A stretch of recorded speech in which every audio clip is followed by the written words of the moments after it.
High on your list should be mowing, fertilizing, and watering if the grass is dry. Mowing is one of the things I see misunderstood or abused in lawns. Like during the season, you want to mow high. And high means about 2 to 3 inches. You want to keep mowing as long as the grass is growing. And the last mowing, when you think it's going to be toward the end, you can mow a bit lower, so down to about 2 inches. Grass will benefit from watering before winter. Perry suggests soaking it with about an inch per week. Yards often become compacted over the summer, so fall is the time to aerate. This can be as simple as walking around with spikes on your shoes, or you can rent an aerator to loosen up the soil and let it breathe. Then once you've aerated, that's a good time to overseed over the top and again keep that watered in. If you have bare spots, fall's a great time to do that too because the weeds are kind of slowed down. They kind of shut down for the year. So it's a good time for the grass to get established without that weed pressure that you have in the spring and early summer. If weeds have taken over, this is a good time for spot control. Weeds prepare for winter by drawing nutrients from leaves into their roots. They'll also draw herbicides into the root system, killing them more effectively. Perry advises doing a soil test and then, if needed, apply a quick-release nitrogen fertilizer to strengthen the lawn for winter. You'll find more tips for fall lawn care at livingthecountrylife.com. I'll see you in the country. Living the Country Life. Ideas and inspiration for your place in the country. You can find more information on today's topic, share your tips, and post photos by visiting us online at livingthecountrylife.com. Today's Daily Encouragement by William the Encourager, sponsored by Ted Russell Nissan, home of the lifetime warranty on Kingston Pike. Hey, what do you say? It's Friday. Praise God. Dan said, let's go for Friday. I said, hey, let's do it. So, we're going to hit Friday up and we're going to hit it hard because we are still talking about the power of life and death is in the tongue. It's Friday. Why don't you speak some good stuff, man? God done brought you through the week. Let's pray. Father, thank you for bringing us through the week, Lord God. Thank you, Lord God, because, Lord, so many things could have gone wrong, but we praise God and thank God that, Lord, he did right to us, even when we did not deserve it. But, Lord, we thank you. In Jesus' name we pray. Amen, amen, amen. The interesting thing about speaking life, about speaking words of life, is that according to Proverbs, the best words usually begin with silence. If you want to give life with your tongue, start by listening. Proverbs 10:19 says, when there are many words, sin is avoidable, but the one who controls his lips is prudent. Proverbs 12:18 says, there is one who speaks rashly like a piercing sword, but the tongue of the wise brings healing. Proverbs 15:28 says, the mind of the righteous person thinks before answering, but the mouth of the wicked bursts out evil things.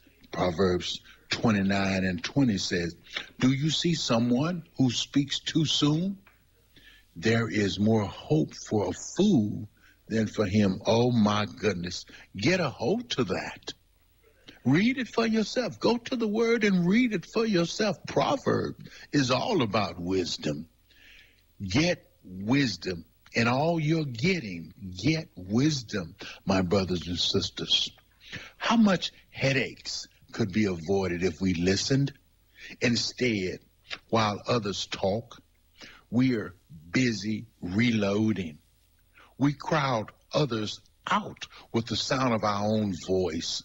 Sometimes the best thing you can say to another person is not say anything at all. Our lips, yes, our lips need breaks. Oh, my Lord, I'm going to ask you a question. Does your lips have a braking system?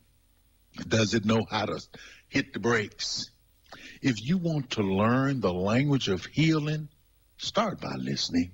Start by listening. Stop talking so much and just begin to listen. There's power, my brothers and sisters, in listening. Listen, Ephesians 4:29 said, let no corrupt word proceed out of your mouth. In other words, put some breaking power on it. But let no corrupt word proceed out of your mouth, but what is good for necessary edification. My brothers and sisters, when you stop talking, you can listen instead of trying to think of other things to say while someone is talking to you. How about just let go and just say, okay, Lord, I need you to lead me and to guide me through this conversation. I don't want to say anything that I'm going to regret. I don't want to say anything that's going to prove that there might be some ignorance in me. I'm not going to give the enemy a foothold.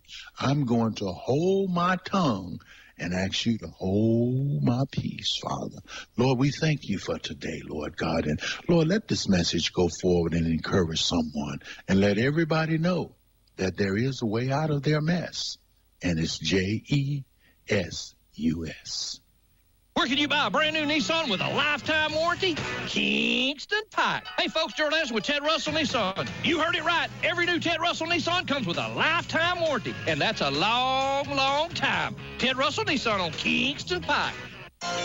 Good morning and welcome to AM 1380 WYSH and Ask Your Neighbor. Ask Your Neighbor can also be heard and seen on our website, WYSHradio.com. And if you are in Anderson, Rome, or Morgan County and have Comcast cable, you can watch Ask Your Neighbor on BBB TV Channel 12. Ask Your Neighbor is the program where you call in and do just that. Ask Your Neighbor. Do you have a comment? Do you have a problem? Or do you have a question? Then call in and ask your neighbor. 865-457-1380 or toll free at 877-711-4005. And for those of you that might be listening or watching on the internet, you can email from our website, WYSHradio.com. Just click on the Contact Us button and email your questions. Now sit back and listen as listeners throughout East Tennessee and the entire world answer your questions on Ask Your Neighbor on BBB TV 12 and AM 1380 WYSH.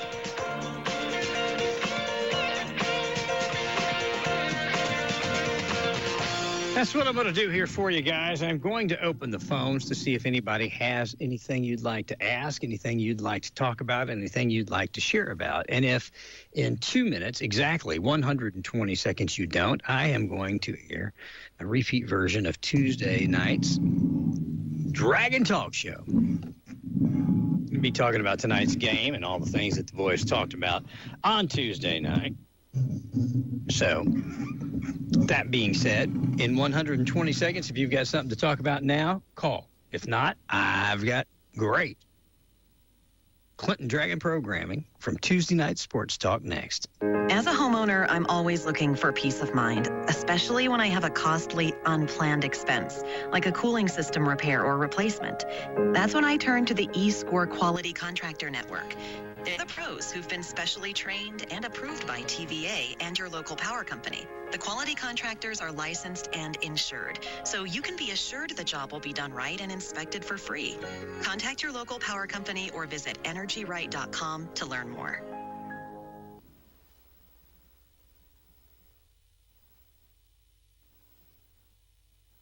Hey, Ball family, this is Stir the Pearl here. That's right, DJ Stir the Pearl.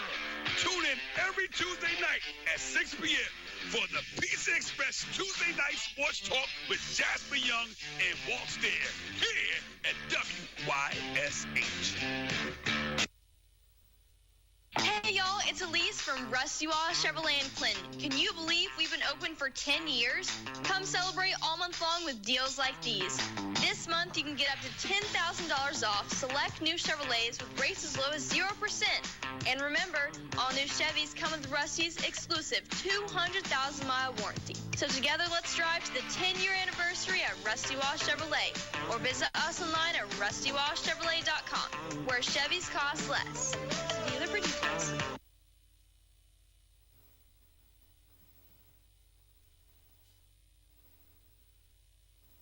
All right, guys, 30 seconds. Last call before we go to our programming from Tuesday. Clinton Home Center is now a destination for Milwaukee power tools. Clinton Home Center is now a Milwaukee dealer and one of the largest in more than a 50-mile radius. Some of the tools include nail guns, sawzalls, battery-operated power tools, and more. Things like blowers, chainsaws, weed eaters, and much, much more. Stop by Clinton Home Center and check out their brand new selection of Milwaukee tools, serving our community since 1953. Stop in at Clinton Home Center, 130 J.D. Yarnell Industrial Parkway. Call 457-1593. 457-1593. Express Tuesday night sports talk. I'm Jasper Young. Along to my right here is Walt Stair. Good evening, Walt. Well, good evening. Hey, not the week that we wanted to turn out to be, but Clinton fell to Oak Ridge this past week, but there were some bright spots to look at. I think that they played a solid first quarter. I thought, of course, Oak Ridge had to make the adjustments, and unfortunately, we was not able to get over the hump. But what a great atmosphere that was Friday night. Oh, it was a great atmosphere. I know their running back, he had right at 200 yards on the evening, and made it tough for the Dragons, and he only had like 11 carries and had a fabulous night on his end. But I thought Maddox had a pretty good night for him, 5 catches for 150 yards, right at 30 yards a catch, and did, some good things at different times, but Oak Ridge was just too much for us. Yep. But like I said, it was a night to remember. They actually retired the number 72 jersey for former Dragon and 86 graduate Charles McCray. Of course, as you know, he played for Clinton, went on to play at the University of Tennessee, and from there he got drafted as a first-round draft pick, 7th overall with the Tampa Bay Buccaneers, and actually finished his NFL career as an Oakland Raider. And I think he played 7 or 8 years and did quite well. Yes. But, again, that was a great night, and I just kind of want to add to this. I brought one of my friends in from Guantanamo Bay, Cuba, showed up, surprised me. I was talking to him about the rivalry, about Oak Ridge and Clinton on Thursday night. He showed up Friday and said, let's go to the game. So got to spend the weekend with a past friend of mine. I bet that was extra special. It was. It was great. I tell you what, he was really amazed with their facilities, and basically had the opportunity to take him over to the field house. And, we kind of was thinking the same thing. Wish we had that when we were in high school. Exactly. Yeah. But let's go ahead and get into running down this past week's games and a look ahead. Well, I actually did not bring those scores with me, but I know Clinton losing badly to Oak Ridge 42-13. Powell won over Farragut, which is one of our future teams that we're playing. Also, it was Campbell County losing to Cherokee 33-0. William Blount, which is Clinton's next foe, they ended up winning this past Friday over Austin East 59-20. And West ended up losing big to Maryville. Don't have that score in front of me, but I know they lost big. I'm doing some of these just from memory from last week. Halls ended up losing their second game of the year, 24-21 to Gibbs. They're now 0-2, and they play Powell this week. They'll probably be 0-3, which thought Halls would end up having a good year, but they've got a tough schedule. The first 3 teams they played were, of course, Oak Ridge, Gibbs, and this week Powell. So, and they're a future foe of us, actually the last week of the season as a region foe, and that talks about some of our region foes. Also, South Doyle. They are, I think, already 2-0. They're doing better than expected. They'll take on Heritage this week. Campbell County will take on Carnes. That'll be a big one as well. That's 2 teams probably going to be towards the bottom in our region, but you can't never tell, people jockeying for position to start off with. Of course, this week the Dragons take on William Blount. William Blount, by the way, the series results against William Blount, The first year, 1983, won 21-0. 1984 won 32-2. 1991 lost to them 28-21 in overtime. 1992, the year we went to the state championship, we won 50-6. 1997, we won 28-7 in the first round of the playoffs. 2021, William Blount, actually we won over them 41-23. And then in 2022, defeated them rather handily 48-0.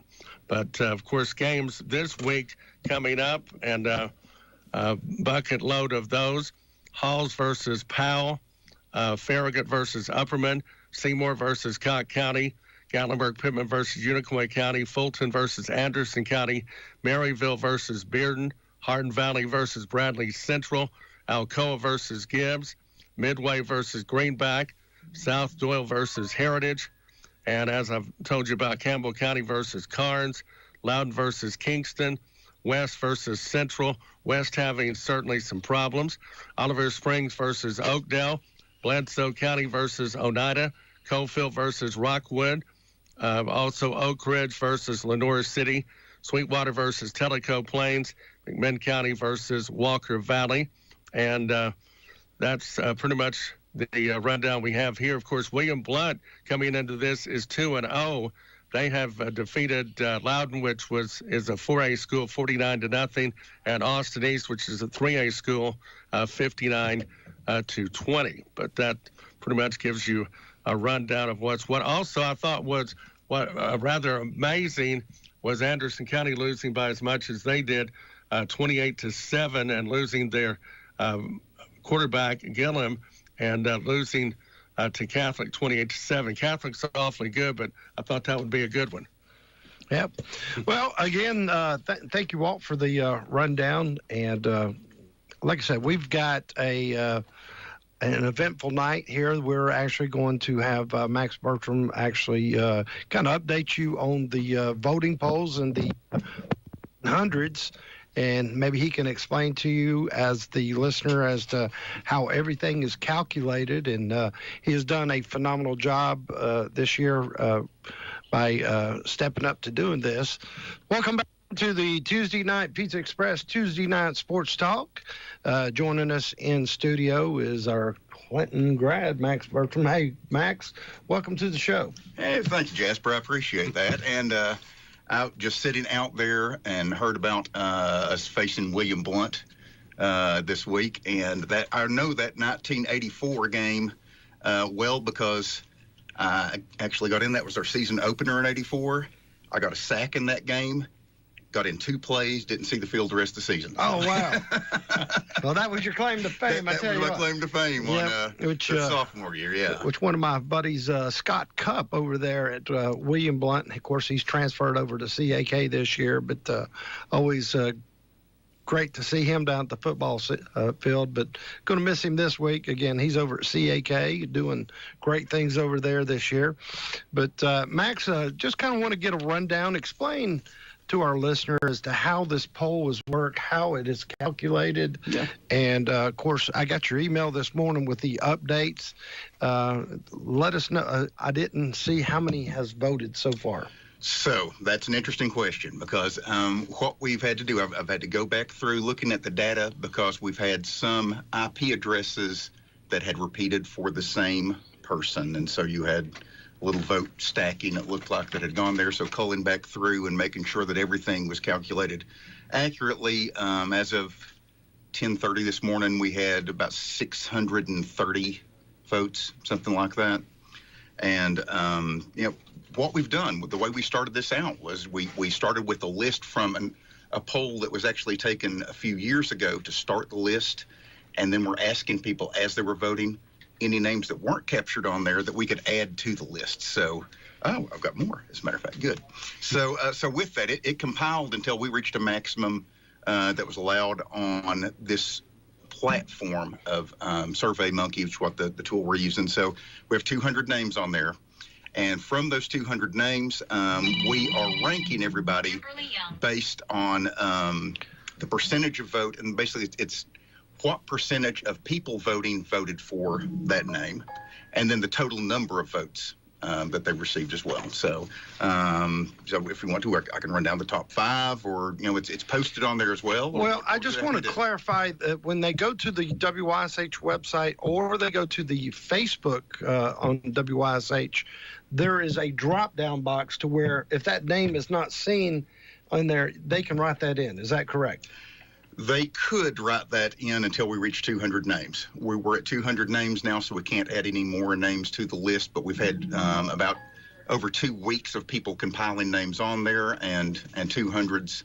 We're trying to gather those the best that we can. And with that, really, when you're looking at it, we've had 630 people voting, and when you get to the ones that are tied around that 100 place mark, they've got about 7 votes on there. So, so that the cream rises to the top, if you will. And so, our top vote getters were our top vote getters over 200 votes. So he's got over a third of all voters have placed him on that list. And what we have told people to do is try to include up to 25 people when you're voting. If their names that you remember them playing significantly, their impact to the program, get them on there. Click that name, and hopefully we've captured a good portion of Clinton's history. And what we've tried to do from that original list too, we've pulled people from the 30s, from the 20s even. We've got several players from the 40s that have contributed. It's harder for them to get votes because most people who are around now voting didn't have the opportunity to watch Clinton play football in the 40s. Yep. But still, but their names, we know their names, a lot of these names, because these have been people who have contributed, and we've heard the stories passed down for years. And of course, our generation, it's hard for us to know what they did back in the day. But I want to, first of all, say thank you to Jerry Shattuck, Dickie McGee, that was in the studio last week, running down some of that generation before us. And there was just some phenomenal stories that was told last week. I think was it Dale Isabel caught 6 touchdowns in one game? I think Dale has some records. Yeah, that was a state record that stood for a long, long time. Yeah. And you have some of these numbers that are just phenomenal when you see them out there. Yep, and of course we want to welcome Coach Jimmy Gaylor is in the studio, and we'll have him on here just in a few moments.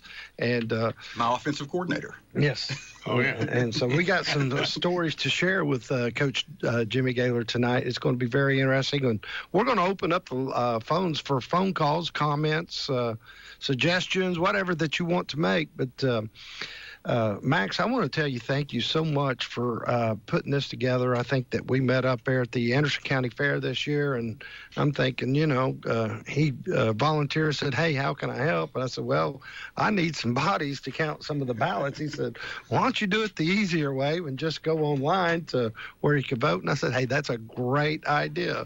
So what I want to do, Max, is just go ahead. Let's go ahead, start at number 25 and work 25. Your way up. Okay, number 25, we've got actually a tie right there. So we've got Sean Smith, Richard Witt, both have the same number of votes. And I can tell you that I remember Richard Witt playing because he played with my brother. He was a year behind him, and I remember the impact. He was just a phenomenal, just like a spark plug on the field. I loved watching him play.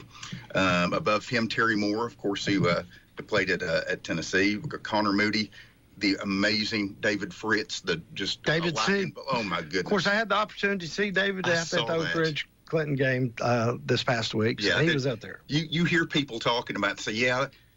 From decades ago, there's nobody I've ever seen like David Fritz. And, one of those people that I wish I'd had an opportunity to see in person. Jason Weber is on there. Of course, the great quarterback, Tony Colston, and Jerry Shattuck, who I'm so glad to hear him on here last week. He's amazing. Yak Weaver. Again, another one that played with my brother, the amazing John Miller. John, I remember that the offensive plan used to be John Miller up the left, John Miller up the right, on the right, John Miller on the middle. He could carry. He's amazing. Kimmy Weaver and Bam Weaver are right next to each other. Jason Leinert, Scotty Harrell, Tyler Thackerson, and then we get into our top 10.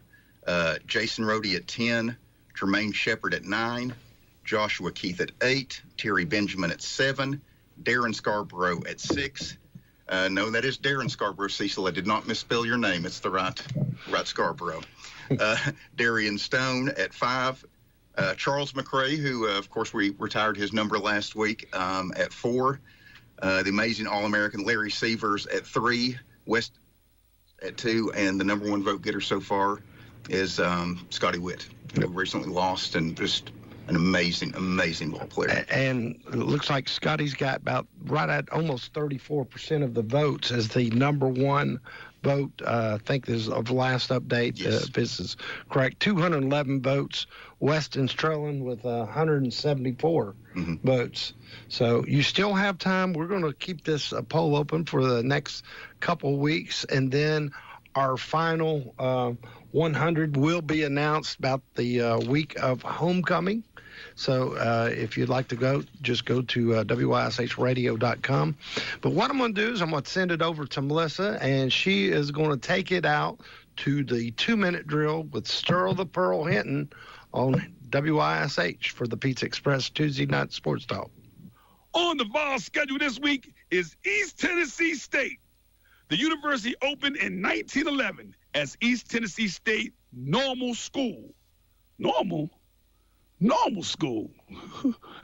We'll get into that later. The name was changed several times, reflecting the school's evolving status and mission. And the university status was granted to East Tennessee State in 1963. August 1st, 2025, the East Tennessee State University ETSU football team, nicknamed the Buccaneers, competes in NCAA Division I football as a member of the Southern Conference. SoCon.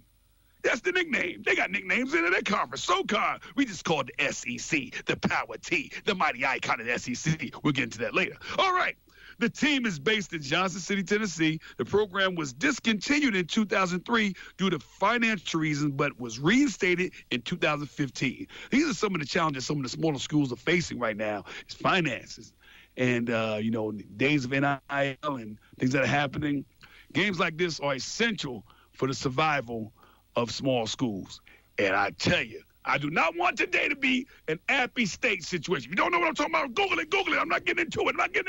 Go Vols. The team's official social media handle is at ETSU Football on X, formerly Twitter. Here's some more detailed information. Here's some conference information. Southern Conference, SoCon, ETSU football is there. Hey, Division I, NCAA, Division I football team. ETSU is there. Their location, Johnson City, Tennessee. Mascot, Bucky, the Buccaneer. In recent news, the team opened fall camp on Wednesday, July 30th, 2025. 9 players were named to the all preseason SoCon team. Kenyon Johnson joined the coaching staff as running backs coach. The annual Ballot Health Spring Game was held on April 11th. So the Health Spring Game, the coaching staff at ETSU today includes Brian Blackman as assistant head coach and tight ends coach. The football program was discontinued in 2003, but reinstated in 2015. That's a dirty dozen years of no football in Johnson City, Tennessee. Whoa! Again, social media. The team is active on X, formerly Twitter. In the 2025 season, the team is scheduled to play against Tennessee in Neyland Stadium, baby, September 6th, 2025. It's live. Don't miss it. You better get it. Don't miss it. It's going down. Tennessee Volunteers against the ETSU Buccaneers. Oh, baby. Oh, that's right. That's Sterl the Pearl Hinton with the 2-minute drill. And, of course, joining us in studio is Coach Jake Dawson. Well, welcome into the Sports Talk show tonight, Jake. Yeah, I'm happy to be here. Well, I'm going to turn it over to Walt. Let Walt kind of give some rundowns and get your thought process on this past week's game and a look ahead. Coach, let's talk about last week's game a little bit. And what you might have learned from it, and, of course, taking on the Wildcats. Yeah, I mean, that's a great team. You know, I think we knew that going in. We didn't tackle as well as we needed to in the first half. We left some points on the board. You know, I think some of that you can accredit to not having our first game. You know, we were a scrimmage short and obviously not being able to play the first game. All that stuff goes into it. But it's also one of those things where we put some good stuff on tape, you know, a lot of different things. And so, you know, I'm excited we were able to put some stuff on tape going into region play, but we really missed playing that first game. Well, sometimes you learn from mistakes, and playing such a strong foe in your first full game, that probably will help down the road. Oh, yeah. You know, I think getting a game like that in early, you know, I think that does a lot in terms of team morale, you know, kind of understanding like, hey, we may not see, you know, necessarily, you know, very many fronts of that caliber again. Obviously, we see some very good teams, but I think seeing that and, you know, being able to gauge yourself kind of on a measuring stick, I think it's, you know, really good to do early. Coach, next up, you've got the William Blount Governors, and I guess go back and I'll ask your injury situation with Benjamin, and I don't know to what degree you had anybody else injured. Yeah, you know, we're healthy. You know, Jay will be back before too much longer. You know, obviously, early in the year, you want to be very careful, especially, you know, with a kid of his caliber at that position. So we're going to make sure we do our due diligence, but we're not too banged up right now. We're very blessed to be healthy. Coach, what do you expect from William Blount? I know they have a high-powered offense in playing 2 games, which they've scored 108 points in 2 games with Loudon and also with Austin East. Yeah, I mean, that's a great football team. Obviously, I'm familiar with them from my stint at Heritage. Great quarterback, really well-coached team, really good tailback, pretty good up front. You know, they got some difference makers on the outside. I'm excited about it. I'm excited to be in region play. And what sort of defense do they run, and will they pass more or run more? Yeah, defensively, I mean, they're a 3-man front a lot of times, but they show some bear, they show some over and under, a lot of cover 3, a lot of cover 0.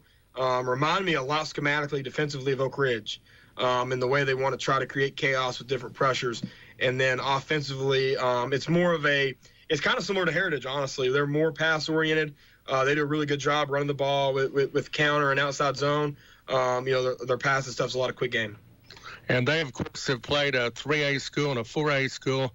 Does that diminish to you any of the fact they've scored 108 points?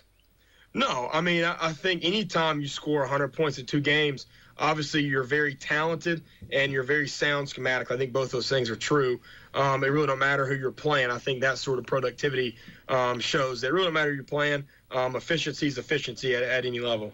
Coach, in our particular region so far, in looking at the teams as a team stood out so far, and it's a team not doing as well as you thought they would do?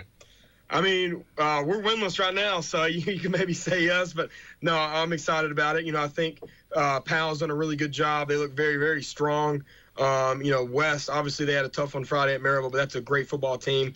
You know, we're blessed. I think 5A really runs through our region, so we have some really, really good football teams. And one that's sort of blown my mind, and they're probably will not be favored in their game. Hall's taking on Powell. Hall's could end up 0-3 after the 3rd week. You know, Powell's probably somewhat favored in that one. Yeah, I mean, and Hall's is another great football team. I mean, obviously, they've played 2 really good teams early in the season. You talk about 2 completely different styles of football, Oak Ridge and Gibbs. You know, I think out-of-region games is always taken with a grain of salt. You know, now the football that really counts starts. And, of course, most recently, you played William Blount back in 2022, won that game 48-0. Yeah, you know, that was, you know, William Blount, you know, for maybe their past hadn't always been, you know, the story program, but they're really coming on. It's a fantastic football program right now. Coach Dawson, thanks very much for stopping by. Best of luck as you get ready for the Governors, and we'll be there with you cheering you on. Thank you so much. All right, and what we're going to go ahead and do is we're going to take a 1-minute break, and then we'll be back with our in-studio guest, our player of the week, Hunter Jenkins. When you have a wreck, a good day can become a bad day in a hurry. But when it's time to get that car towed away, there is a number that's one less. Welcome into the Tuesday night Pizza Express Tuesday Night Sports Talk, and joining us is our player of the week, Hunter Jenkins, our interview of the week. I should say that. We are going to have to, I guess, if you're tuned into Facebook, we're going to have to deal with that beeping a little bit until I get a minute to turn that off just a little bit. But Hunter, let's go ahead, like I said, so I can adjust this. Melissa, let's go to a 1 minute break. We'll come back here with Hunter. Traditions, they mean a lot. We have tradition with the Clinton Dragons, and we have the tradition of Hoskins Drugstore and Soda Fountain, serving Clinton in our area since 1930. So if you need your prescription filled, or if you're just looking for breakfast, lunch, ice cream, or something from the Soda Fountain, bring your family to Hoskins and start your own tradition. 111 North Main Street in Clinton. Or you can find them online at HoskinsDrugstoreAndSodaFountain.com. Call 865-457-4340. Hoskins Drugstore and Soda Fountain in historic downtown Clinton. Welcome back into the Tuesday Night Sports Talk. Again, I had the beeping on the phone that I had to take care of. But, hey, Hunter, welcome into tonight's show. How are you doing tonight? Pretty good. Good. Well, Hunter, let's tell all of our listeners a little bit about you. You're a senior for Clinton High School, and you played the line. Sure. What number do you wear out there on the field? 55. 55. So what was preparation like for Monday for today's game to get ready for William Blow? Watch film.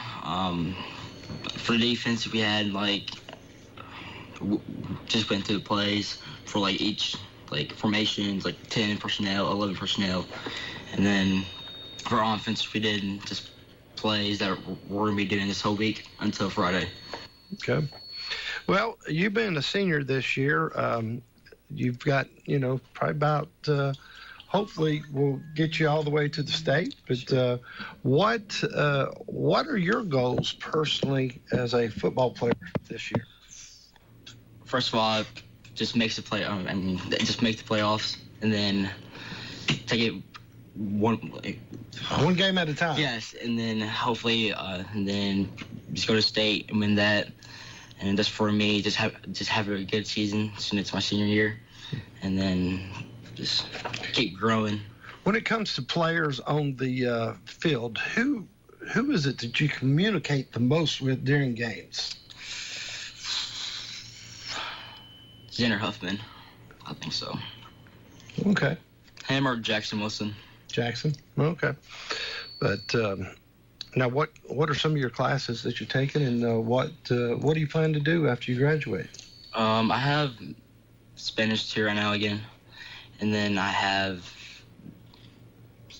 a math class. It's math reasoning for Gotcha. Taxes and all that, and then I have a STEM class for business, which I think I'm gonna do in college business. Don't know what yet, but sounds like a CPA right now. Is what it sounds like. So yeah. And then something that I've been thinking about is doing a broadcast, sports broadcast. Oh, okay. But that's something maybe later. Well, later after you graduate, contact me because we can put you to work. But by no means, of course, we just recently got Cookie on board here with us. Cookie. He does our Dragon Vision when the games are aired. But do you plan on looking at furthering your football career? Yeah, for sure. But if not, I have different plans. But that's probably my main thing right now, football. Let me ask you this, Hunter. What do you want our listeners to know about you? If there's something that you can tell about yourself, what would that be? Just a great kid. I'm a hard worker at just everything I do. And that I'm just great kid. So you believe in work ethics? Yes, for sure. It takes a great attitude to be out there on the field, and first and foremost, academics is definitely a key for sports. And if I can ever help you, again, the purpose of this program is anybody that's out there that's a listener that might be able to connect to him, saying, "Hey, I'd like to help you somewhere down the road." You know, we've seen that over the years and years that people in the community have stepped up to help former players. And I tell you what, it's just a family connection here at Clinton, and people continue to reach out and help people. So, but hey, I want to say thank you for coming on the show tonight. Is there anything you'd like else to say? Not really. Well, just again, we want to get our listeners to get familiar with the players, because all they see is when you're on the football field. People want to know what you're about, and sounds like you're going to have a bright career ahead of you after you graduate, and I wish you the very best. Thank you. Thanks, Hunter. Thank you. All right, we'll take a 2-minute break. We'll come back. We'll have Coach Jimmy Gaylor on. Rogers Group. Who are they? Rogers Group is a family-owned business started in 1908 that operates in 7 states. Locally, they're in Oak Ridge and Campbell County. Rogers Group. What do they do? They offer high-quality products and services at competitive prices. They offer commercial and residential services, crushed stone, sand, gravel, asphalt paving, and road and bridge construction. Rogers Group. Where are they? 250 Union Valley Road in Oak Ridge and at 429 Queener Road in Jacksboro. Rogers Group, a local, family-owned, community-minded business. Need a waste solution that's as flexible as you are? Look no further than Coker Waste Solutions. Whether it's a small home project or a major construction site, we've got you covered with our 15, 20, 30, and 40-yard containers. Enjoy flexible rental periods, plus convenient pickup and delivery. We're committed to making waste management hassle-free. Visit cokerwaste.com or call 865-320-0018. Coker Waste Solutions, located at 2305 Clinton Highway in Powell, across from Claxton Elementary School. cokerwaste.com. When you have a wreck, a good day can become a bad day in a hurry. But when it's time to get that car towed away, there is a number you need to know. 865-457-6927. Lowe's Tows. Did you know they work with all insurance agencies and body shops? And they can assist you throughout the whole process. Call 865-457-6927. If you need a tow, you need Lowe's Tows. 865-457-6927. They're locally owned and operated. They will tow anything, anywhere, from a Volkswagen to a semi-truck, from across the street to across the state. The stress of having a wreck is bad enough, so call Lowe's Tows, and that's one less thing you have to worry about. 614 Clinch Avenue in Clinton. Call 865-457-6927 or find them on Facebook at Lowe's Tows. Welcome back into the Pizza Express Tuesday night sports talk, and joining us in studio is our in-studio guest tonight is Coach Jimmy Gaylor. Coach Gaylor, welcome in. Thank you, Jasper. It's good to be here. Well, I tell you what, playing this role here as a host for the Tuesday night sports talk, a lot of people out in the community says, "Hey, when are you going to get Jimmy Gaylor on? When are you going to get Jimmy Gaylor on?" So we finally got you on. And, of course, it's been a couple years since you've been on to our sports talk show. I think that about 4 or 5 years ago that you came out and we had you on. Actually, it's been a lot longer than that. That's about 8 or 9 years ago, I believe. Yeah. But it's good to be back. Oh, good. I tell you what, I'm bad for time frames. I just can't piece the time frames together. I can't keep up with it either. But one of the time frames that I do remember is in '92, and that is one of our most talked about football teams in Clinton history. And you were the head coach that year, and I'm sure that our callers are going to have a lot of questions. If you're okay to take calls tonight and comment, so we want to entertain that. If you're listening on BBB Comcast Channel 12. Channel 1061 on Comcast. Our show will cut off at 7 o'clock. However, we will resume on radio.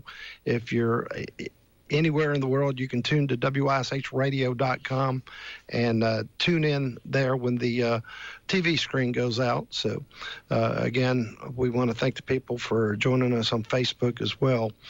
But, Coach Gaylor, my question is when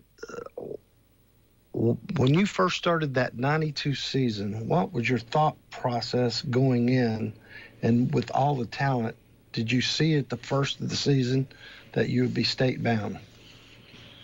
Well, it's hard to say that, but 91 was my first year as a head coach, and I had been an assistant coach at Clinton for 8 or 10 years before that, and we had started building a pretty solid program. We were really good under Coach Brown in the 80s. We had a couple of tough seasons in the late 80s, but then we kind of turned it around and started building to that 92 team. In 91, back then, only one team would go to the playoffs, and then finally 2 teams would go, and we were in there with Oak Ridge and Central, and would finish third and be really good. My first years in 91, we finished behind Oak Ridge and Central, and that year Oak Ridge and Central had one of the best games ever in the playoffs. And Oak Ridge went on and won the state that year after they beat Central. And we had gone to a bowl game and won, and so we were coming off a really good year and had in that year a lot of our best players or our starters were juniors. So we knew going into 92 that we had a good team, and we had a lot of really good players with a lot of experience, and I'd been the head coach the year before, so they knew what to expect from me. I knew what their strengths were.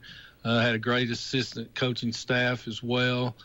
Coach Engel with the offensive line, and Coach Voskamp with the defense, Coach Toller the secondary. I'm going to forget somebody. The linebackers and the defensive coordinator. Coach Fragamini. Coach Stevens had left. Okay. So Coach Fragamini was on the staff, linebackers and running backs. Coach Holbrook was the defensive coordinator, and I actually was the offensive coordinator / head coach. And we had a lot of talent. The key to us was staying healthy, because we didn't have a lot of players on that team. We were growing the program from the freshman group the year before, but not a lot of upperclassmen, juniors, sophomores, juniors, and seniors. And we stayed relatively healthy. Scotty got hurt and missed a few games in the middle of the year, but we kept him out and to make sure he was ready for the playoffs. But to answer your question, we knew we were going to be good because we were close the year before against Oak Ridge and Central, and the key game obviously was the Oak Ridge game, second game of the year, and we had a really good offense, but Oak Ridge had a really good defense. And we won that game 6-0. And I'm not going to have the exact number of times, but I'm pretty sure we stopped them inside our 20 like 3 or 4 times in that game and held on to win. And then that gave our kids confidence, and we got rolling and really had a great year. Yeah. I'll tell you what, it's just a memory that you will never forget. I can remember like it was yesterday, sitting there in Nashville on a cold night. It looked like it was cold. The field was frozen. It was like the Chicago Bears and the Green Bay Packers playing. That's true. Gallatin was green and gold, and we were real close to Chicago Bears uniforms. And I have a couple of stories about that year. Mike Keith just started being the play-by-play announcer at Tennessee last week. Is his first game. Of course, he'd been with the Titans.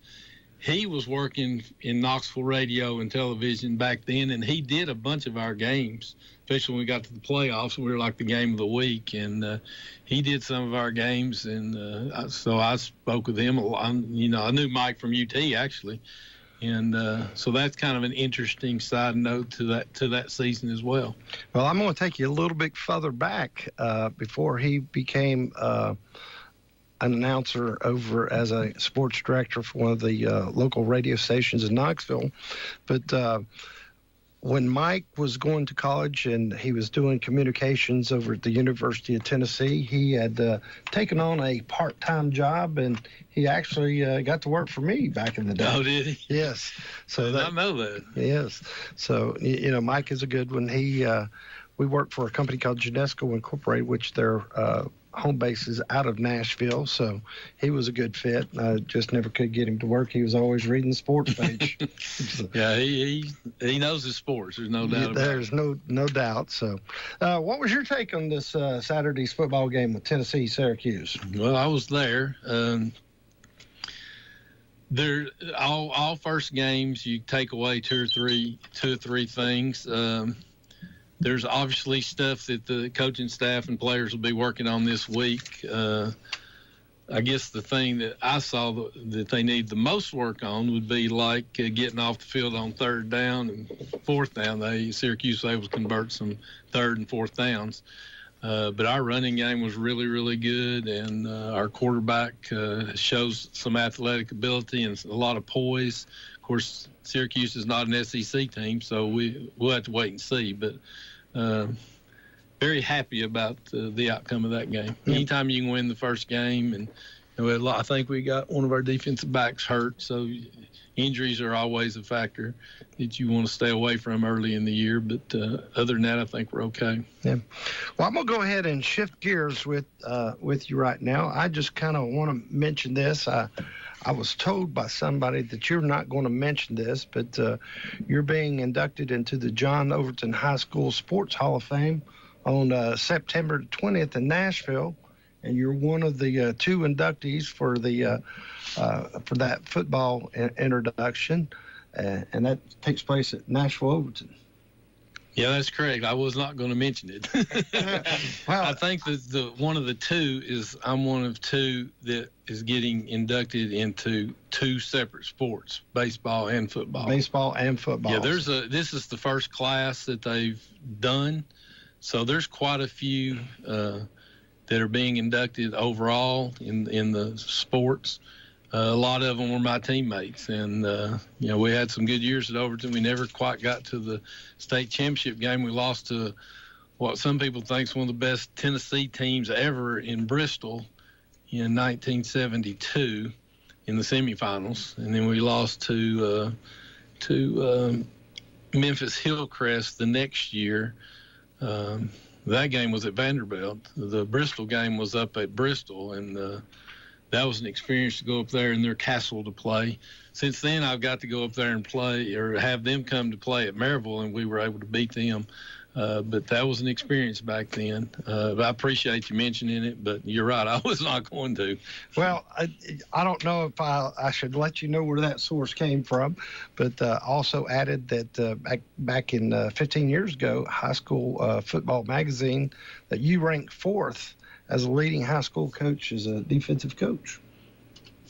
Well, I knew that too, but again, I'm not going to be talking about stuff like that. Those are things for people to talk about. Well, I can remember like it was yesterday when you played for the University of Tennessee. Now, was you recruited by the University of Tennessee as the field goal kicker, or did you ever play any other positions in high school?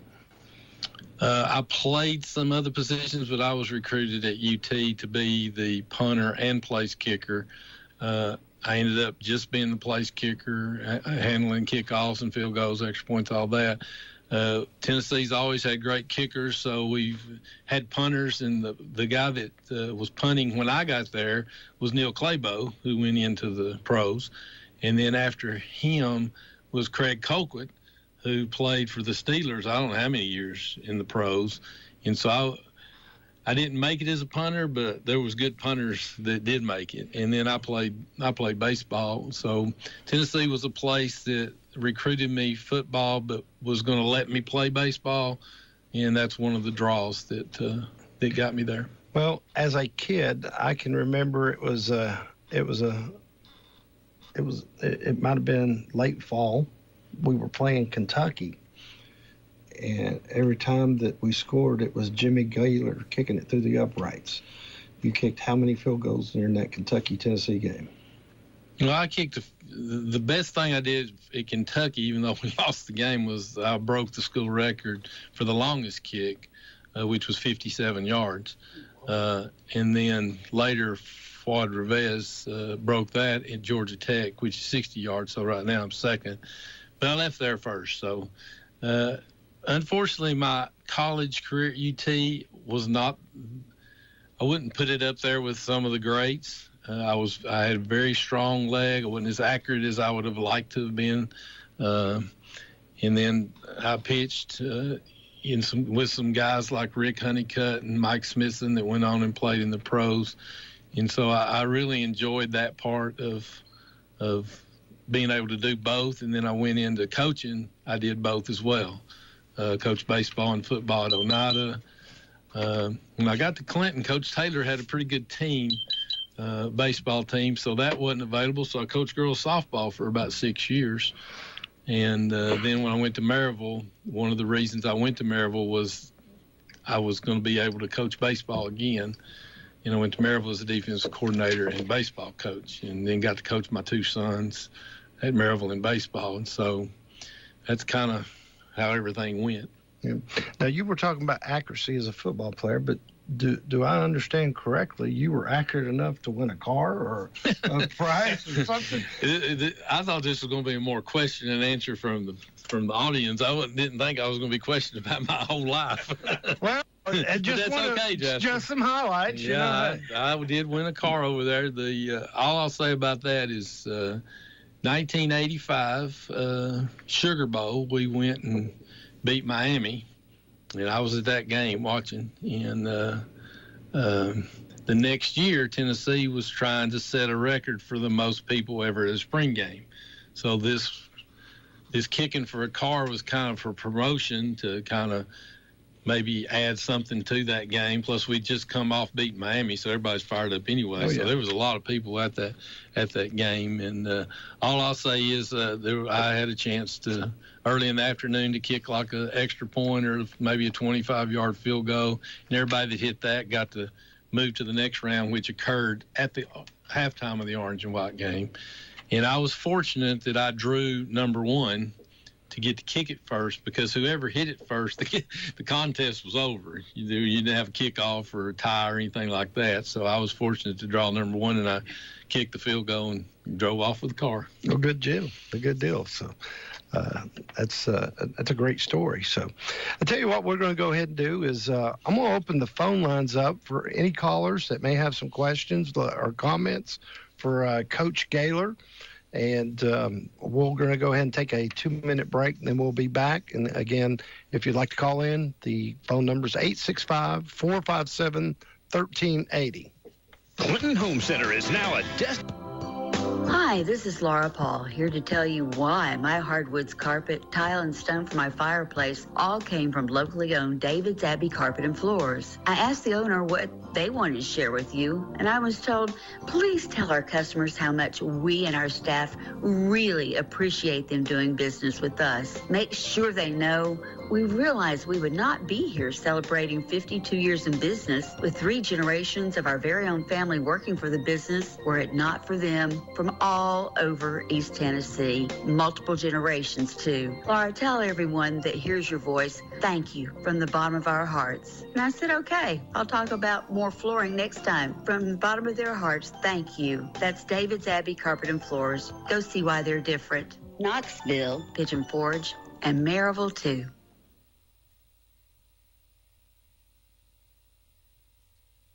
Welcome back into the Pizza Express Tuesday Night Sports Talk. In studio here to my right is Coach Jimmy Gaylor.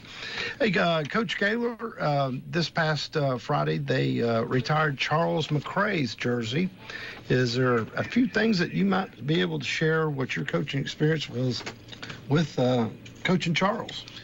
Well, Charles was a tremendous offensive lineman, and he played some defense, but mostly offense.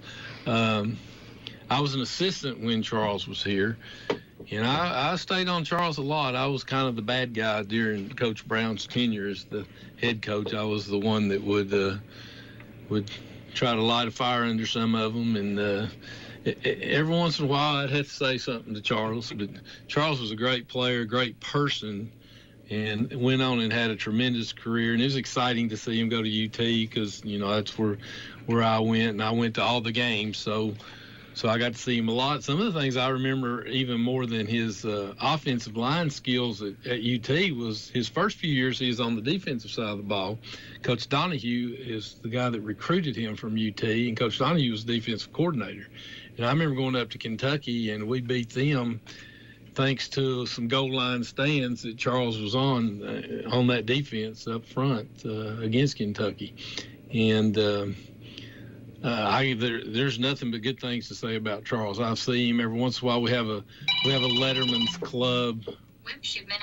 We have a Letterman's Club at UT that we go to before the games a lot of times, and I've seen Charles there a few times. And he's got a big family, and one of the good guys. Well, it was great to see Charles out there. But I'm going to go ahead. We got a caller online, so we'll go ahead and take it to the caller. Okay, caller, who am I talking to tonight? You're talking to Mike Dog Boss Hendricks. Hey, Mike, what's your question or comment tonight? Well, if it's all right, can I ask Coach Gaylor 2 or 3 questions? Sure. Okay, then. The first one I wanted to ask, when you was, Coach Gaylor, when you was winning all them state championships at Maryville, I've been racking my brain, and I can't remember who the head coach was on those teams when y'all were winning all that. Well, it's George Quarles. Do you have any contact with him now? You still associate with him? I mean, I talk to him every once in a while. I don't see him much because he left Maryville a 3 years after I retired. He went back to Furman, which is where he played ball at, and was the assistant coach there and became their offensive coordinator. And then he took Randy Sanders' place at East Tennessee State. Didn't fare so well there. And now he's actually an assistant coach at Austin Peay. And I saw where they won this week.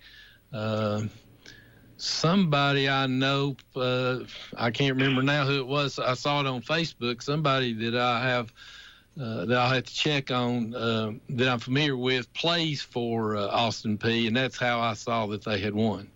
But he's a great coach, good offensive mind.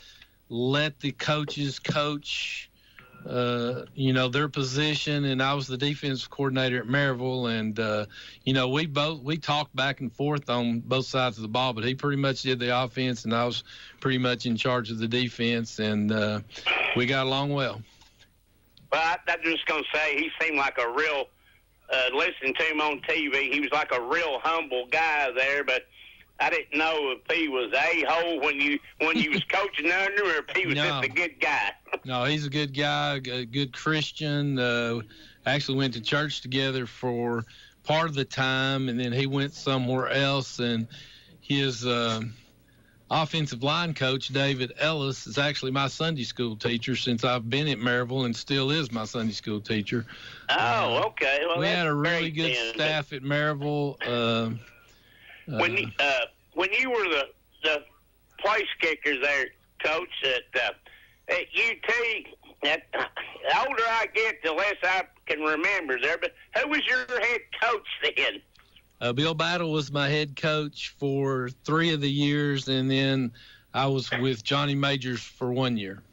Oh, okay. That's good. And that's not in day memories, right there. I do appreciate you bringing up some of your assistant coaches that played with you when you were. And by the way, I think you're probably, if not the best, one of the best coaches that ever played at Clinton, or coached at Clinton. Well, I appreciate that, but I had a lot of help. I had a lot of good players over the years and a lot of good assistants. We stuck together. I had very little turnover on my staff, and I think Maryville's really been good because they have very little turnover on their staff. So, thank you. Okay, but I appreciate you bringing up some of the guys' names there because old Frank and oh God, who was the other? God, I forgot his name. Or the muscle-bound guy there that was an assistant as well. Maybe Barry Voskamp. Barry Voskamp there. Yeah. I love them 2 guys. They're really good guys there. You had some good assistants on there for sure. Sure did. And we get together with those guys about twice a year. Coach Alvin Taylor gets a lot of the Clinton guys together.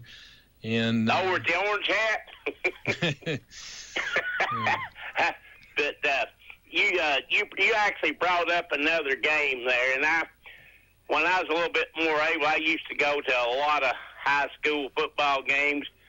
But I'm serious. They're probably, in person, one of the best high school football games I ever attended was Oak Ridge in Central, over at Central. Yeah, I actually was fortunate enough to call that game. Well, it'd been more fortunate if we'd been playing, but Charlie Phillips, who used to work here at WYSH, he asked me to come and help him with that game, and it was one of the best games.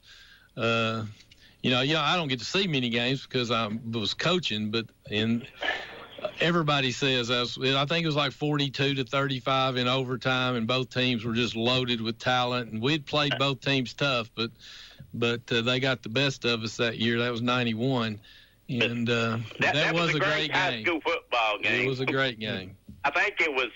Now you correct me, Coach, if I'm wrong, but I know that Todd Helton was the quarterback for Central, and I think Mike Underwood for Oak Ridge. That's probably, I know Todd Helton was the quarterback, and Oak Ridge had a really good running back, maybe John Summers. Sean Summers. I think he ran a kickoff back that game, and Todd Helton threw and ran for lots and lots of yards. It was a shootout. No, it was. It was a great football game to be there watching, and I always appreciated you. I thought you done a heck of a job there, because my son, Cody Hendricks, I don't know if you remember him or not, but he played basketball, and you done WYSH basketball game, and I thought you done a great job. Well, I appreciate that. That was fun. I really enjoyed doing that. I've got to do so many things in my life that I look back on and just am very grateful for all the opportunities I had, and working those basketball games with people like Jermaine Dye and Jermaine Shepard. I messed up Dye's first name, I think. But Dye and Shepard that year, I got to do the state championship game that team got to go play in. We lost to Big Jim Henderson. John Henderson. Big John Henderson. I called that game down in Murfreesboro, and that was some athlete, John Henderson, but it was fun to do those games and talk with Coach Lockard. Was real good to do interviews and stuff before and after the game. I had a blast with it. Casey Taylor and some of the guys, the Tipton twins, them boys that played on that team. I can remember one of them telling me there was a ball that was headed out of bounds. Yep, you're right. And Big John Henderson was after it, and he dove over top of the Clinton bench after the ball. He tried to save the ball and actually jumped over the bench and landed. And they were like, "Oh, God, I don't want this big dude." Yeah, I think that was early in the game, too, and that's kind of intimidating to see. And football, you and I did the Powell when they played championship in 91. I remember that. Hey, Mike, I just want to go ahead and break in for those that was tuned in to Comcast Channel 1081, 1086. We are now off the air. You can tune in at on WYSH 1380 radio. Yes, sir. And, of course, Mike, we want to say thank you for calling in. We've got Can I ask Coach Scouter one more question? Well, I'll write you an IOU. Okay. But, Coach, I know I didn't realize that you were an assistant there for that long there, and I don't want to put you on the spot because I know that you're probably going to, Scotty Whitt was a phenomenal running back and stuff there, but I always thought that David C. Fritz there, he just amazed me watching also. Are you able to say who you thought was the best you saw in Clinton? Well, Scotty's the best I ever coached, and that includes even at Maryville. And we had a kid go to Auburn that was really, really good, and some other guys that went places. It's not even close in my eyes, but I'm prejudiced because he was. I watched him as an assistant for, I was an assistant at Clinton for 10 years before being the head coach for 8, and he was a great running back. That we had a lot of good running backs, and I'd get in real trouble if I started trying to name them. That's what now I will say this about Fritz. Were you Fritz. around there when David C. and Terry Moore was in the backfield? I was not there with Fritz, but Coach Stevens was, and I've heard really good stories about how good Fritz was. And Severs, I played with Severs at UT, and I already know how good he is. And Terry Moore actually played at UT, and he's from Clinton. Oh, gosh, yeah. I remember reading. I remember people talking about Kimmy Weaver, who ended up playing at Vanderbilt, was a linebacker for Clinton. All these names that were close to when I was coaching, other people had told me about. And then a few years after I left Clinton, I kept up with some of those guys because we had a really good freshman team the year after I left, or the year I left. So I was keeping up with those guys, and Maryville played Clinton the first few years that I was at Maryville. So I got to see my assistant coaches that I had at Clinton and all the players that I had here. LaShawn Goins was a great running back. Oh yeah, LaShawn was good. So there's a slew of them, and like I said, if I start naming them, I'll get in some trouble. But you'll get in trouble there. I was doing a little survey, and it was hard to between some of them. I didn't want to put 50 people on the survey, but there's some really good ones. There. Well, just one little last quick question there. I just want more coaching than Coach Jimmy G's future. No, sir. There's golf on Thursdays, pickleball on Wednesdays, UT on Saturdays, church on Sundays. I was volunteer at First Baptist Church on Wednesday before I played pickleball. And then I've got 2 boys that I try to keep up with. One of them goes to all the games with me, Johnny Mack, my oldest. My youngest is the golfer in the family. We go to Myrtle Beach every year for a couple of weeks to play golf. And of course, my wife, Kathy, is, which I definitely outkicked my coverage with her. Oh, I hear you. Well, I appreciate just talking to you, and I wish you all the best. And I really appreciate you coming up there and being on the radio so we can listen to you tonight. I think the world of you, Coach Jimmy Gaylor. You have a good evening, buddy. Thank you. All right. See you guys. All right. Okay, bye. We're going to go ahead and take the next caller, or is on line 2. Caller, are you there? No. There you go. No. Okay, go ahead, caller. Hey, Wimp Shootman here. How you doing, buddy? Hey, Wimp, how are you? I'm doing good.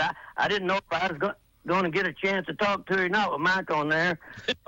I went and ate supper and then washed the truck, and so I finally got on here. But Mike's a good one. He knows a lot about Clinton football. Oh, I can tell. But Coach, let me tell you, you're one of the best coaches that we have ever had. I'm sure there's some good ones back through there that we didn't know, but man, you brought life to Clinton, and you coached those boys hard, and they listened to you, and it meant so much to our town for that. You will never know how much that meant. And, man, I tell you, I just wanted to say how much I care. Every time you see me, you always give me a hug and a shake and a hand. And it's nice to be able to see you, every now and again. But you did a great job. But I didn't call in about football. I called in about your basketball announcing. Hold on just a second. That question, okay? I'm going to tell you, Coach. Wait. Settle down.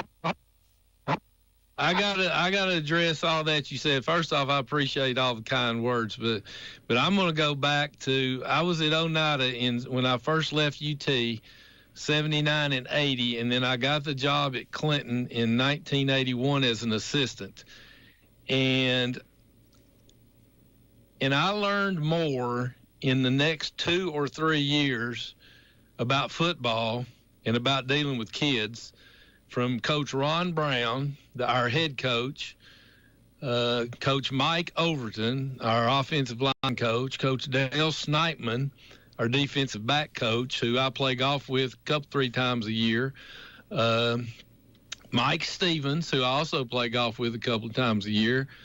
I learned more in 2 or 3 years from that group. So anything that I've done, I go right back to them. I was a kicker in college and wasted too much time just kicking and not paying attention. So when I first started coaching, all I could remember was what my high school coaches did with me, and that's how I coached. And they were good coaches, too. We were really good at Nashville Overton. But that's all I could coach because that's all I really remembered, and I didn't pay enough attention in college when I probably should have. But when I got to Clinton and that staff, Coach Brown would come into the office and just throw a question out there knowing it was going to cause us to start arguing or discussing or whatever he wanted to call it. And I learned more just sitting there listening to those guys. And then Coach Brown let me be the JV offensive coach. I would call plays for JV games, even though I was mostly a defensive linebacker coach at the time when I first came to Clinton. Those years was what got me whatever accolades you want to give me. That's where they came from. Well, they came from good coaches. Coach Brown, when I was a freshman in Oliver Springs, he graduated from college and was down there coaching little basketball. And I don't think he ever played football, from what I understand. And then come and did such a good job. Good teacher. He's still a good friend of mine. See him in, and you know, one of your coaches, they've made a difference in a lot of lives. You know, and that 92 team, man, they're awesome, and they all and they try to come to the games, and you know they still support Clinton, Tennessee, and the football team there. But Coach, I got to tell you, you called a basketball game, and I couldn't leave the radio. You know me when I tell you, and I've told you before, but I still say it, you were as good as John Ward. How do you think of that? Well, I appreciate it.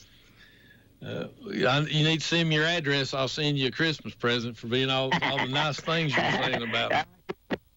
Right, I said hello. That's good enough for me. But I wanted to tell you, Coach, you've made a difference, and wherever you learn it from, you brought it to us. And so we just wish you the best, and I thank you so much for the opportunity to have lived through those years at Clinton, Tennessee. Well, thank you, Wimp. It was fun, and it's good to see people when I get to come back. And Clinton's not changed a whole lot. There's still, you know, I've been fortunate to coach in 3 kind of community areas. Oneida's a community school. Clinton has their community, even though we're a county school. It's still Clinton community. That's where you go on Friday nights is to the games. And Maryville, the whole town comes to the Maryville guys. There's 80-year-old guys coming to the Maryville games that's been coming there for 60 years. And then all the little kids running around after the game. So there's people there from 5 years old to 85 years old. And that's what makes community schools like Clinton and Maryville and even Oneida really fun to be at and to work for. Well, I'm almost right in that age group right there. But anyway, you've made a difference in a lot of people's lives, Coach, and I just want to say thank you. Well, thank you for that, for those words. All right, buddy. See you later. Good talking to you, Wimp, thanks for calling in tonight. I'll see you. Bye. Well, Coach Gator, you know, you're very well known for your football tenure here at Clinton, but I was just basically talking to one of the girls that played on your softball team, which is Shannon Wandell. Yep, Shannon Kelly. Shannon Kelly.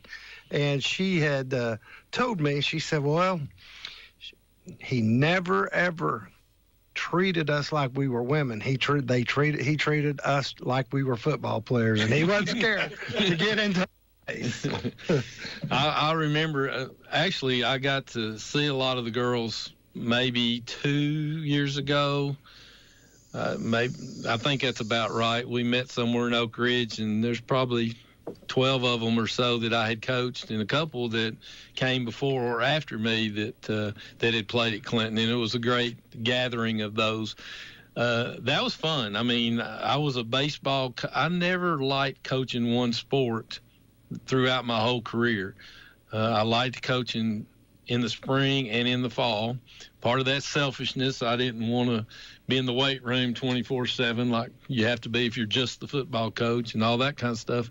But unable to coach baseball at Clinton, they asked me to coach girls softball, and I enjoyed the 6 or 7 years I had. Shannon was the first baseman for us, and she was a good one. And we had a lot of good teams.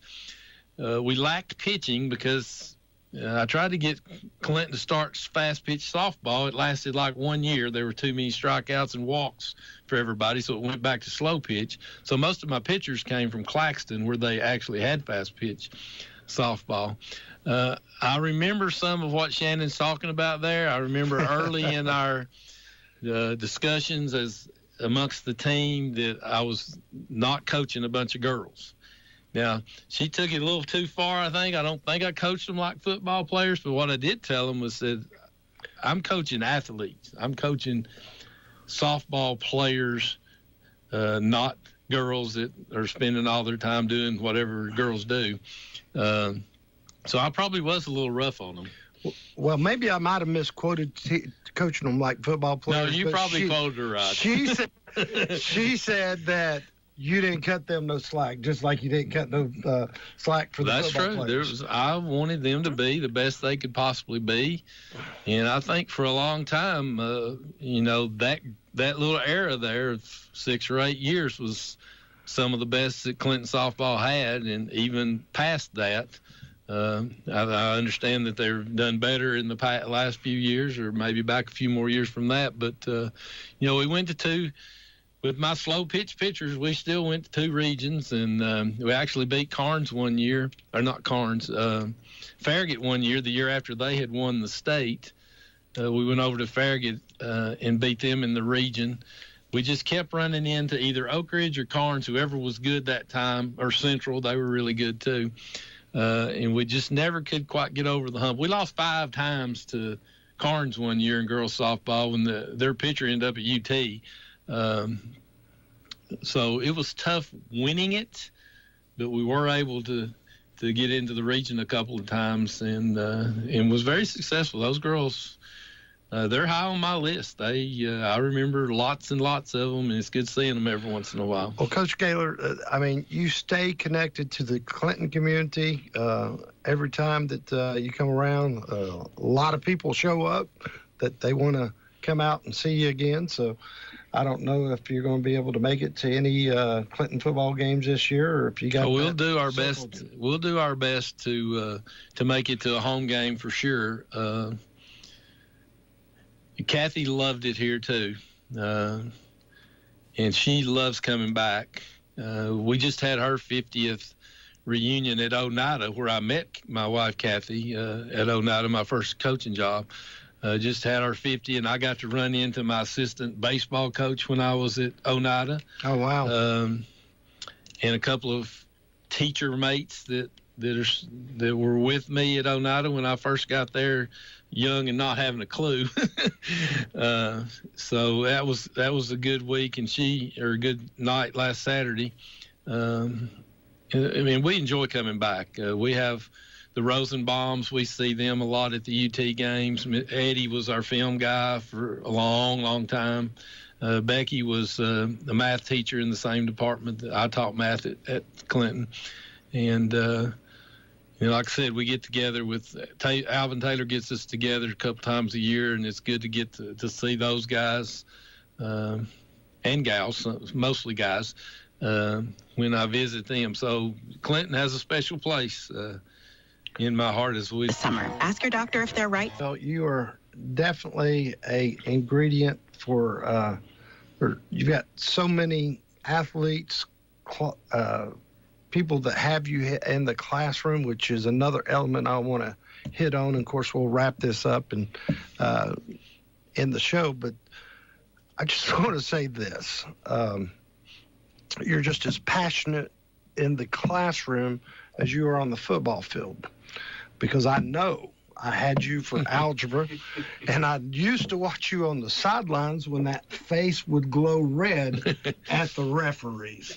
And I said, Jimmy Gator ain't kidding, man. He can certainly intimidate a referee. And I don't know about that. I did you, fuss at him a little well, bit. Unfortunately, my son got some of those characteristics. Well, he likes fussing at them too. And he's a referee for the Little Leagues in Maryville. So, because I know firsthand, again, I had you for algebra. Well, I've always took the teaching part serious too. I mean, that's actually where you get paid. Is the teaching part. The coaching, so you get some, you might get some, you might get a little more, whatever. But I always enjoyed the teaching part. I did coach 3 years at Maryville after I retired from the teaching part, and that was fun too, not having to do anything but get ready for football practice or baseball practice at that time. But I did enjoy teaching. I enjoyed working with the teachers at Clinton. I was real close to a lot of them. Still run into some of them. Miss Shipley is one of the ushers at the at UT basketball games. I see her every basketball game.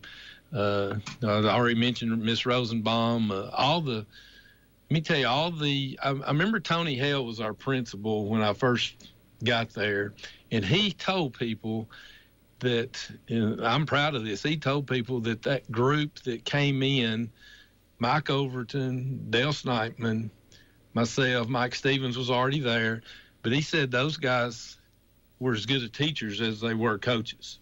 And that was always something that I was proud of.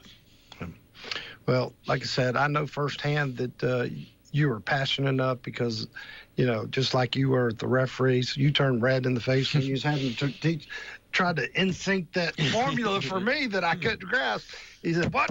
No, again. So, but, Coach Gaylor, I do want to say I appreciate you. Thank you for so many memories that you've placed upon Clinton High School with your era of coaching, your era of teaching. It's just it's a pleasure to know somebody of your character and what you've meant to all of the student bodies that came through Clinton High School and the athletes. We just could have, like Wimp said, you're one of the best that's come through there. You will always be remembered as one of the best coaches here at Clinton High School. And I want to thank you for coming on tonight's show, and thank your wife, Kathy, for allowing you to come out here. What a great person she is. But is there anything you'd like to end the program with? No, it's been a pleasure to be here. And I do, like you said, anytime I come back to Clinton, it's fun. It's good to see everybody. It's good memories. We run into, some people a few years ago when I kind of was hanging around Coach McCamey back. I guess that's probably been 8 or 10 years now, 8 years ago, whatever. I enjoyed that little part of being back. It was my home for 18 years. And actually, I would say one other thing. Our church that we went to at Clinton, South Clinton Baptist, had like their 90-year reunion back about a month ago, and we came over for that. So I got to see a lot of the people that I went to church with, and one of our pastors that was there when we were there was the one that preached that day. Got to see him, and so it's just fun to come back. And whenever I'm asked, unless there's a UT conflict, I like to come and visit. Well, that'll do it for week 3 of the Pizza Express Tuesday Night Sports Talk. Until then, we say go Dragons and beat the Governors. We'll see you next week. If you're drowning in IRS debt and can't afford to pay, then you need to take advantage of special IRS tax programs that are available and free yourself from IRS collection efforts once and for all. Due to the financial hardship consumers are facing throughout the country, the Internal Revenue Service has made it easier to settle delinquent tax problems. An open phone line has been established by Community Tax for consumers to call and see if they qualify. Take down this number or store it in your cell phone, but call the Community Tax Helpline at 800-218-5085. 5085. If you owe back taxes to the IRS and cannot afford to pay them back, or even if you have years of unfiled tax returns, there's no need to fear anymore. But you have to call the Community Tax Helpline today at 800-218-5085 for the help that you need. Don't take on the IRS alone. They can attack your wages, savings, pension, home, and even your Social Security check. Call 800-218-5085 for your free consultation and to see if you qualify. That's 800-218-5085. Thank you for listening to AM 1380 WYSH and Ask Your Neighbor. Make sure you tune in at 10 a.m. each day, Monday through Friday, right here on AM 1380 WYSH.